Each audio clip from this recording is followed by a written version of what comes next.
being labeled by my disease.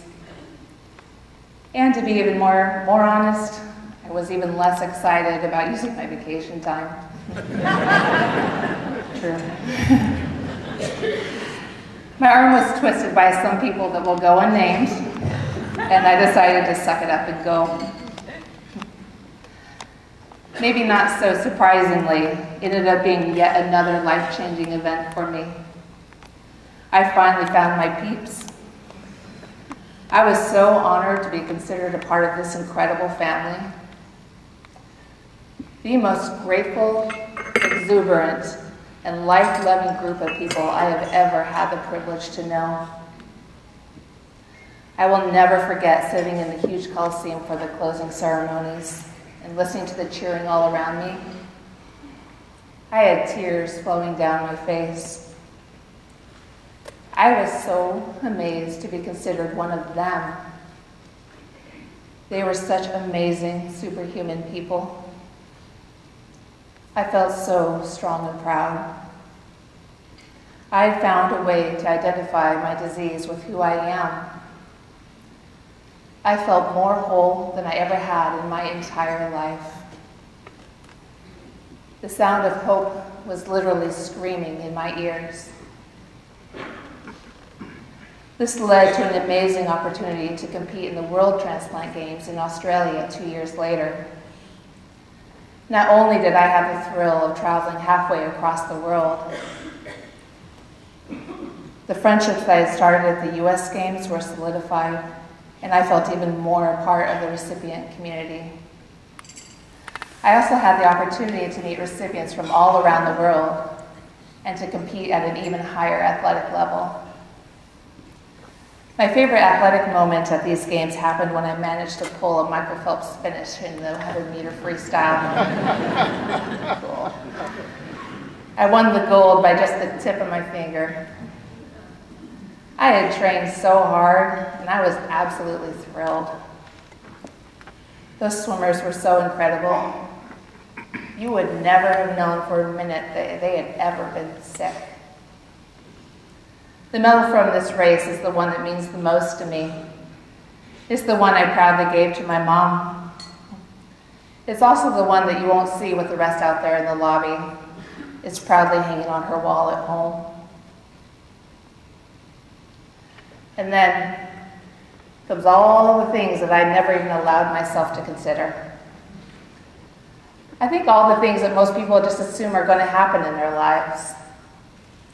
I'd always just thought it happened to other people, not me. I wasn't going to live long enough. I'd even convinced myself that it was all so very trite and cliched, a complete waste of my time. But much to the shock of my family and friends, I got married.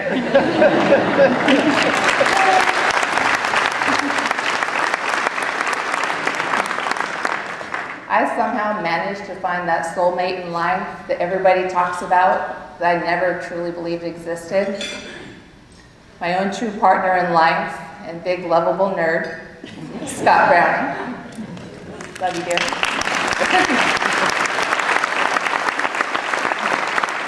I am such a lucky girl. I'd always been afraid to start something that I didn't think I'd be able to finish. I think I finally got to that point in my life where I realized, you know what? You're still here. You better start trusting that you're here to stay. I dared to hope. I had that fairy tale best day of my life. I got to marry my best friend in front of my beloved family and friends. It was everything that I could have dared to have hoped for. A truly magical day. I remember stepping back several times and watching it all like it was a movie. I couldn't believe it was actually happening to me. This was my life. As my lovely maid of honor so wisely pointed out in her toast that day, it was truly a moment to savor and celebrate. And to now be married to such a strong, loving, committed partner has added more to my life than I could ever imagine. Sorry. My marriage has given me immense peace and strength, a gift that I would never have received without my kidney transplant. And now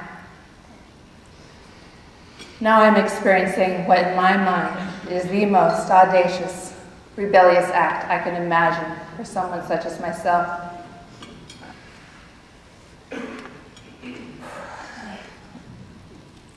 The ultimate life-affirming experience and highest honor I could ever receive.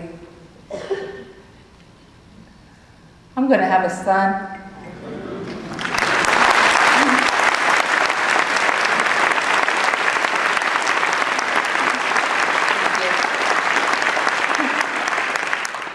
Me, the girl who never should have survived in the first place, who never should have had the health to walk into those doctor's offices all those years, who never expected to reach the ripe old age of 40.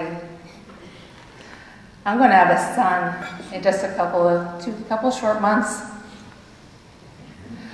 I am overwhelmed and filled with a gratitude that I can't even express. It takes my breath away. I'd like to introduce to you my greatest symbol of hope, my baby, Marcus Henry.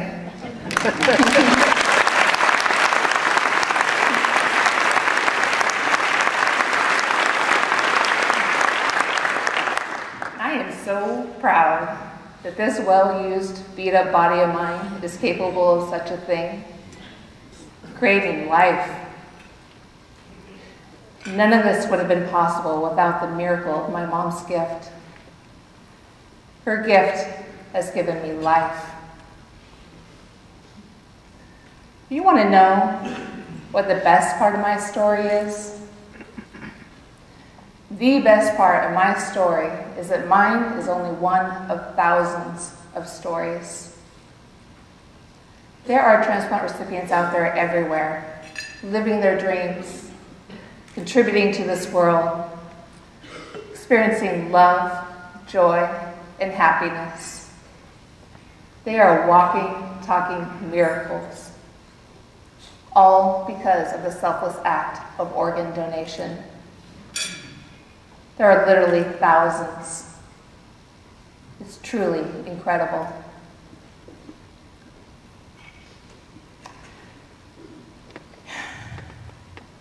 And now, I want to leave you with a little audio visualization, if you will.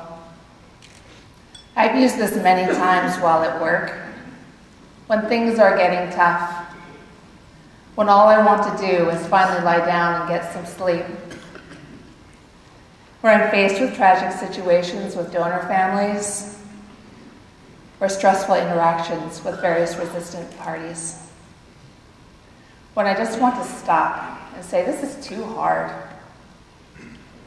This is when I come back to the inspiration of my transplant community, the recipients who I am proud to count as my family, my friends, my peeps.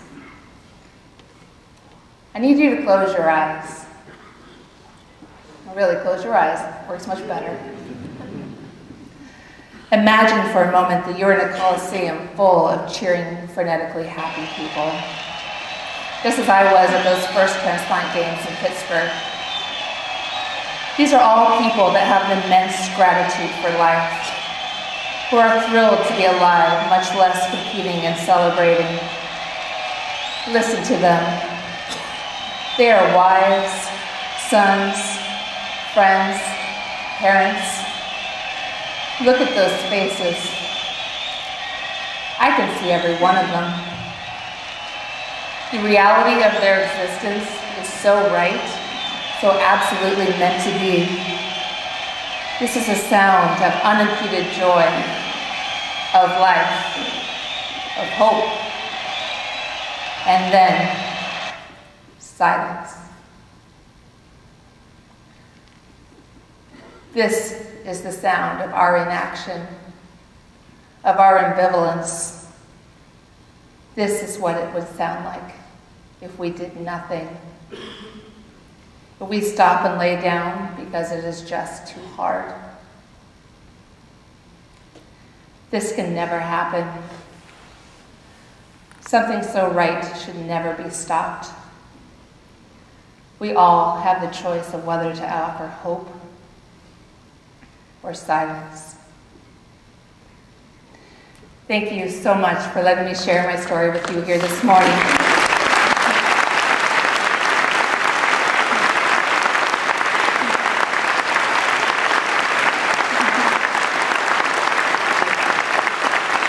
Before I go, thank you.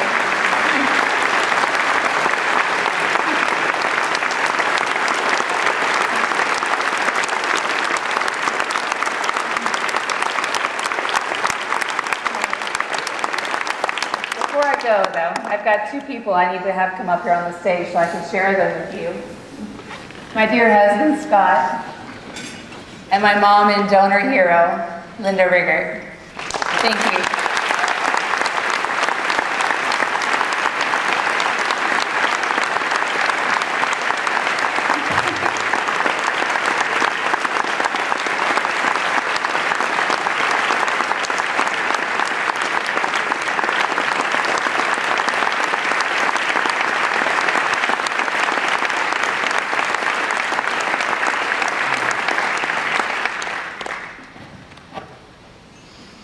Good morning.